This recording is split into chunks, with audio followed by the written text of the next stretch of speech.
नमस्कार दोस्तों, आरती सौरभ सहदेव चैनल पर आपका एक बार फिर से स्वागत है।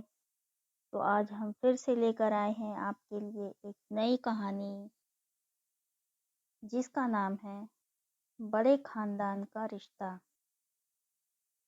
तो चलिए दोस्तों, कहानी को शुरू करते हैं। 24 फरवरी संडे का दिन सुबह के 9 बज रहे थे। इंदौर शहर के जागृति नगर की गली नंबर 14। क्योंकि आज संडे था, उस घर के बाहर सलेटी रंग का स्कूटर खड़ा था, जो अक्सर इस समय वहां दिखाई नहीं देता था। क्योंकि आम दिनों में तो रविंद्र जी इस पर बैठकर ऑफिस के लिए निकल जाया करते थे, लेकिन शर्मा जी ठहरे सरकारी मुलाजिम, तो आज दफ्तर की छुट्टी होने की वजह से घर के आंगन में चेयर लगाकर अपनी आंखों पर चश्मा चढ़ाए बड़े आराम से अखबार पढ़ रहे थे।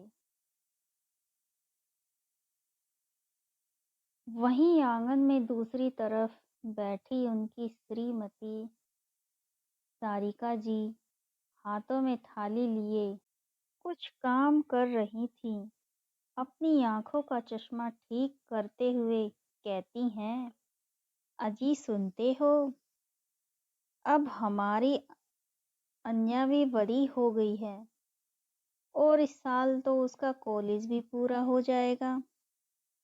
मैं सोच रही थी क्यों ना हम भी इसके लिए कोई अच्छा सा लड़का देखकर उसके हाथ पीले कर दें। और सुजाता जीजी ने भी दिव्यंका बेटा का रिश्ता कितने बड़े घर में किया है।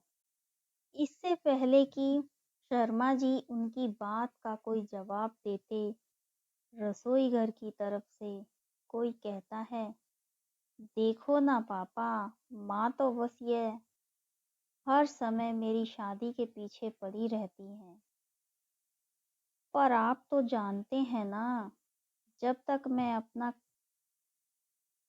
कलेक्टर बनने का सपना पूरा नहीं कर लेती, तब तक मैं कोई शादी वादी नहीं करने वाली हूँ।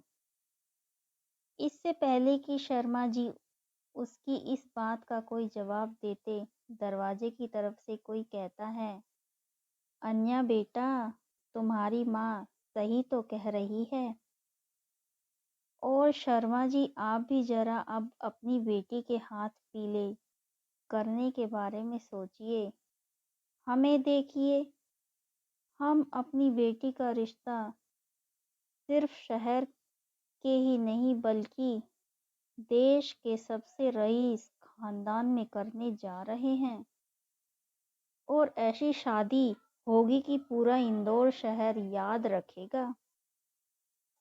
ये और कोई नहीं,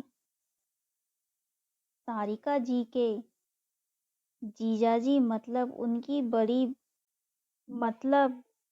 बड़ी बहन के पति शैलेश राठी हैं। उन्हें आते देख सारिका जी अपनी साड़ी ठीक करते हुए उठी और मुस्कुराते हुए कहती हैं, अरे जीजा जी, आप यहाँ आइए, आइए बैठिए। और फिर अन्या की तरफ देखकर कहती हैं, जाओ अन्या, मौसा जी के लिए कुछ चाय पानी का इंतजाम करो। तभी राठी जी मुस्कुराते हुए कहते हैं, अरे नहीं नहीं, उसकी कोई ज़रूरत नहीं है। हम तो बस यहाँ आप लोगों को ये मिठाई देकर याद दिलाने आए थे कि कल आप सभी लोगों को हमारी बेटी दिव्यंका की शादी में शामिल होने के लिए शहर के 7 स्टार होटल में आना है।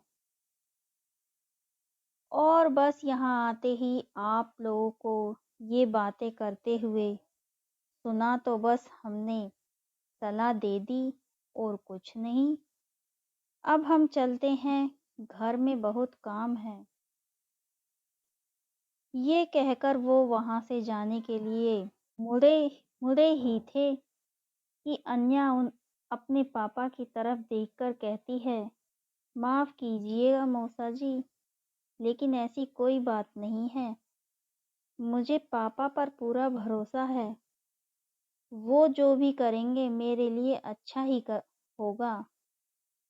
और वैसे भी हम किसी रईस लड़के से नहीं बल्कि एक आदर्शवादी लड़के से शादी करना चाहते हैं।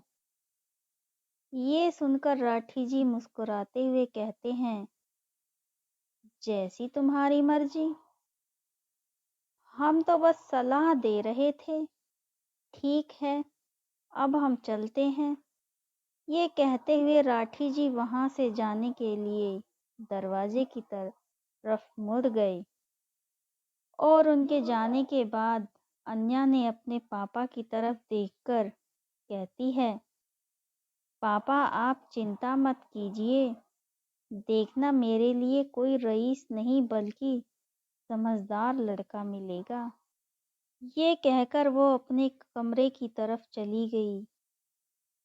अगले दिन इंदौर शहर के 7 स्टार होटल में जोरों शोरों से शादी की तैयारियां हो रही थी और चारों तरफ खूबसूरत और महकते हुए फूलों से सजावट के साथ साथ पूरा होटल रंग बिरंगी रोशनी से जगमग था। शादी के इस भव्य आयोजन के साथ साथ मेहमानों के ठहरने की भी यहाँ बहुत अच्छा इंतजाम किया गया था। होटल के बाहर लंबी और लग्जरी गाड़ियाँ की लंबी कतार लगी हुई थी। हो भी क्यों ना भाई, मुंबई शहर के आरआर ग्रुप के मालिक दिग्विजय रॉय चौहान के बड़े पोते रुद्र रॉय चौहान की शादी जो थी,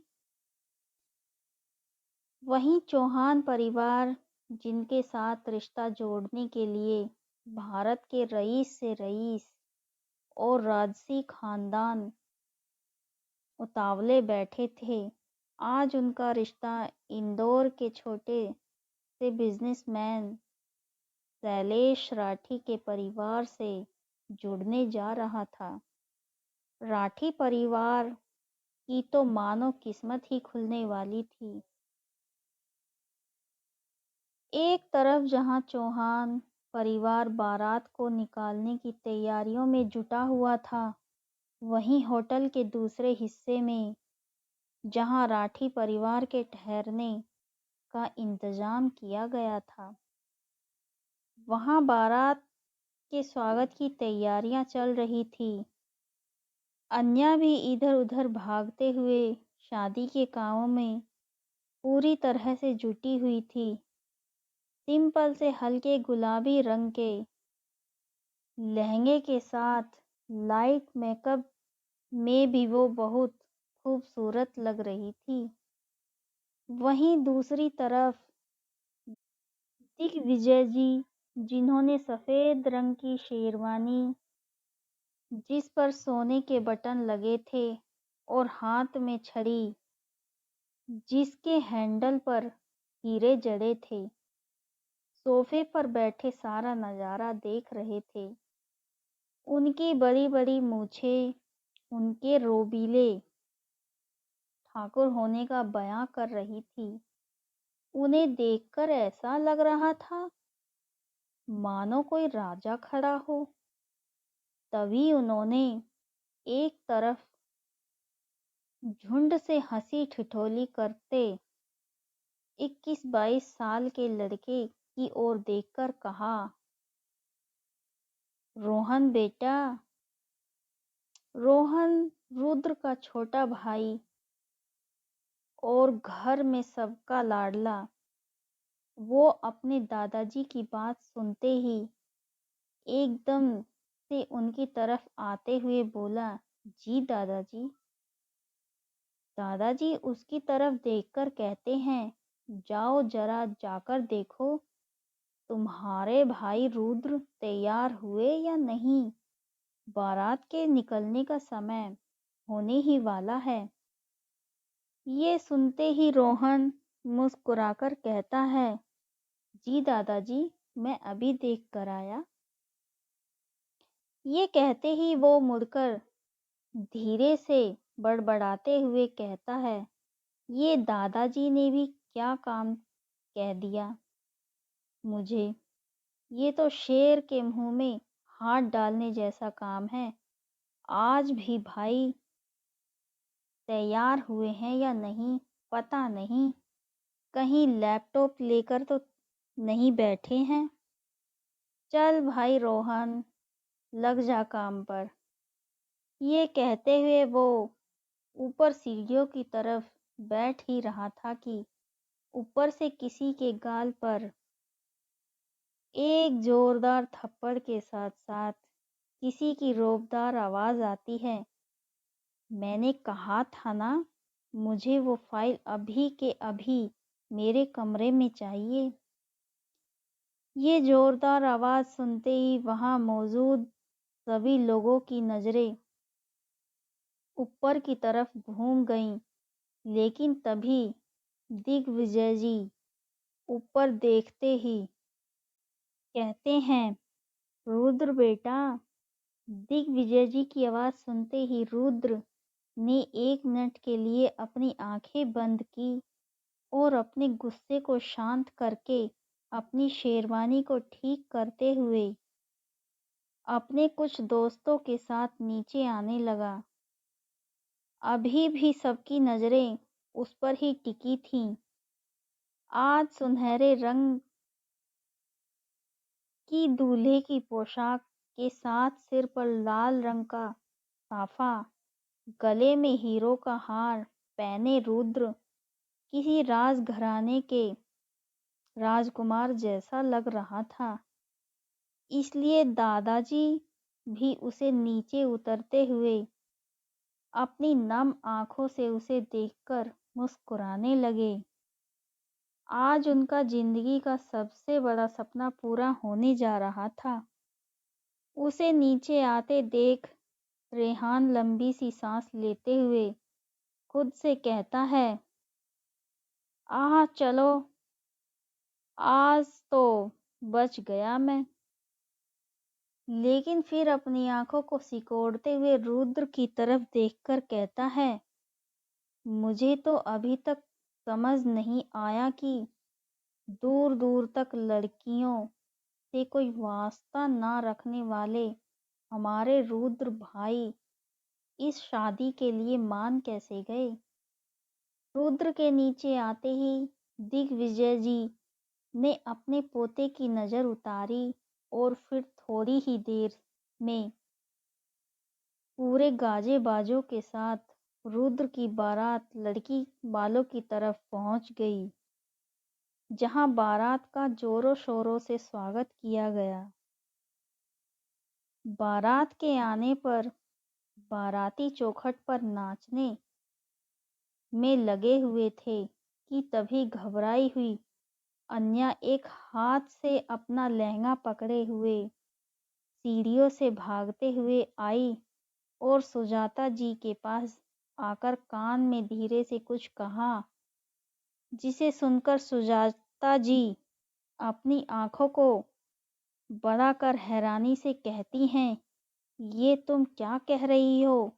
तुम्हारा दिमाग तो खराब नहीं हो गया है अन्या? अन्या ने हाँफते हुए कहती है, मौसी जी, मैं ठीक कह रही हूँ, चलिए आप खुद चलकर देख लीजिए। उसकी ये बात सुनकर सुजाता जी उसके साथ दिव्यंका के कमरे की तरफ चली गई। उन्हें ऐसे जाते हुए देख दिव्या भी उनके पीछे पीछे चली जाती है। जैसे ही सुजाता जी दिव्यंका के कमरे में पहुंची तो कमरे के चारों तरफ देखते हुए कहती है, ऐसा कैसे हो सकता है? कहाँ जा सकती है दिव्यंका? देखो, यहीं कहीं होगी। तभी उनके साथ आई अन्या कहती है, नहीं मौसी जी, हम सच कह रहे हैं। आपके कहने पर जब मैं यहाँ दिव्यंका दीदी को देखने आई तो वो यहाँ नहीं थी। तभी पीछे से एक लड़की जिसने मजंटा रंग का लहंगा पहना हुआ था, वह अपने दोनों हाथों से अपना भारी सा लहंगा पकड़े सुजाता जी और अन्या की बातें सुनकर कहती है, अरे ऐसे कैसे दिव्यंका कहीं जाएगी, मैं देखती हूँ। ये कहते हुए वो कमरे के बाथरूम में देखने लगी और जब उसे भी वहां दिव्यंका नहीं मिली तो वो कमरे के दूसरी तरफ बनी बालकनी की तरफ जाने लगी। लेकिन तभी उसकी नज़र बेड पर रखे दुल्हन के जोड़े के ऊपर रखे एक कागज पर पड़ी, जिसे वो झट से उठाती है और जोर से पढ़ना शुरू कर देती है।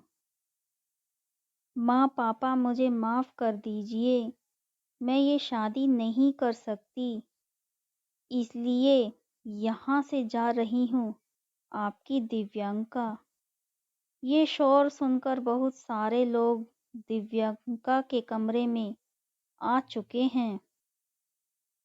लेकिन ये पढ़ने के बाद उस लड़की जिसका नाम दिव्या था, जो दिव्यंका की बड़ी बहन यानी राठी साहब की बड़ी बेटी, उसने अन्या की तरफ अचानक इशारा करते हुए कहा, माँ मुझे तो लगता है दिव्यंका को यहाँ से भगाने में इसी का हाथ है। लेकिन इससे पहले कि सुजाता जी कुछ कहती, वहां उनके पास खड़ी सारिका जी उसकी तरफ देखते हुए कहती हैं, ये तुम क्या कह रही हो दिव्या बेटी, हमारी अन्या भला ऐसे क्यों करेगी। दिव्या को ऐसे घूरते हुए देख अन्या दौड़कर अपनी माँ का हाथ पकड़कर खड़ी हो जाती है। इससे पहले कि दिव्या या कोई और कुछ कहता, कोई अपनी रोबदार आवाज में कहता है, बिल्कुल सही कह रही है दिव्या, हम जानते थे आप लोगों से हमारे परिवार की खुशी देखी नहीं गई। मुझे तो लगता है इसके साथ इस साजिश में आपका और शर्मा जी का भी हाथ है। लेकिन आप लोगों को बता देता हूँ, छोड़ूंगा नहीं किसी को। बता दीजिए मुझे मेरी बेटी कहाँ है, वरना।